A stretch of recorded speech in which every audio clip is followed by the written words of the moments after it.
கேள்வி. அதான் சார் எனக்கு தெரிஞ்சு நான் பார்த்த வரைக்கும் ஒரு இடத்துல சிக்கல் இருக்குன்னா ஆமாம் சிக்கல் இருக்குன்னு ஒத்துக்கிட்டாலே பாதி சிக்கல் சரி செஞ்சிடலாம் சார். இப்போ ஆளுங்கட்சி இருக்காங்க அப்படின்னா உண்மையாகவே அவங்களால 24/7 தமிழ்நாடு முழு இருக்க ஒவ்வொரு சந்து பந்துகளுக்கும் பாதுகாப்பு கொடுக்க முடியாது. அப்படி இருக்கப்ப இந்த ஆட்சி முடிய போகிற நேரத்தில் சமூக விரோதிகள் செயல்பாடுகள் ரொம்ப அதிகமாக இருக்குது. அரசுக்கு எதிராக இருக்குன்னு நினச்சிக்கிட்டு அவங்க வந்து மக்களுக்கு எதிரான விஷயங்கள் பண்ணிட்டு இருக்காங்க. எங்களால் முடிஞ்ச பாதுகாப்பு நடவடிக்கைகள் நாங்கள் உறுதி எடுத்துக்கிட்டு இருக்கோம்.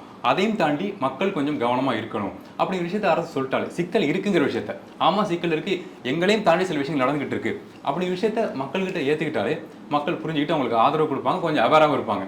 அவங்க அப்படி விஷயம் நடக்காத மாதிரி கடந்து போயிட்டு இருக்காங்கல்ல. குறிப்பாக அந்த விஜய் சார் விஷயமா இருக்கட்டும், அதை தாண்டி விஷயமா இருக்கட்டும், அவங்க செயல்படுத்தப்படுற நலத்திட்டங்கள் தான் ப்ரொமோஷன் செய்யப்படுதே தவிர ரியாலிட்டியில் எவ்வளோ பாதிப்பு மக்கள் ஃபேஸ் பண்ணிட்டு இருக்காங்க. இந்த கடைசி நேரத்தில் சார் இப்போ சிக்கல்கள்லாம் வருது, நாட்டில் சில குழப்பங்கள்லாம் வருது, வீழ போகுது நாடு அப்படின்னு என்ன பண்ணுவாங்கன்னா இந்த லூட்டிங் அப்படிங்கிற வார்த்தை பயன்படுத்துவாங்க. கடைகள் உடச்சி இடத்த எடுத்துகிட்டு போயிடுவாங்க. அது கணக்கில் சேராது. அப்படிங்கிற மாதிரி இந்த கடைசி நேரத்தில் செய்கிற தவறுகள் கணக்கில் சேராதோ, முழுக்க அரசு வந்து வெல்றதுக்காகவும் மக்கள் மீதும் அந்த பணத்தை ஷேர் பண்ணுறதுக்காகவும் தான் நேரத்தை செலவிட்டு இருக்காங்கிறது இந்த சமூக விரோதிகளுக்கு ரொம்ப எளிதாக தெரியுது. இந்த நேரத்தில் நம்ம தவறு செஞ்சோம் அப்படின்னா நம்மளை கவனிக்கிறத விட ஃபாலோ பண்ணி கண்டுபிடிக்கிறத விட வேறு வேலையில் தான் அரசு கவனம் செலுத்துங்கிறது ரொம்ப தெளிவாக இருக்காங்க. ஸோ அரசு அப்படி கிடையாது. நாங்கள் அடுத்த கட்ட ஆட்சி அமைக்கல தாண்டி நாங்கள் இருக்க ஆட்சி காலகட்டத்தில் மக்களுக்கு நல்லது செய்கிறது எங்களோட முதல் குறிக்கோளுங்கிறது அரசு தெரியப்படுத்தினா மட்டும்தான் இதுலேருந்து வெளில வர முடியுமே தவிர இந்த மாதிரி இந்த அலட்சிய போக்கு, இந்த கடந்து போகிறது, இப்படி விஷயம் நடக்காத மாதிரி பேசிக்கிட்டு இருக்கிறது மேடைகளில் அப்படிங்கிறது இதை விட மோசமான சம்பவங்கள் செய்கிறதுக்கு சமூக விரோதிகள் தூண்டுகோலாக தான் இருக்கும்.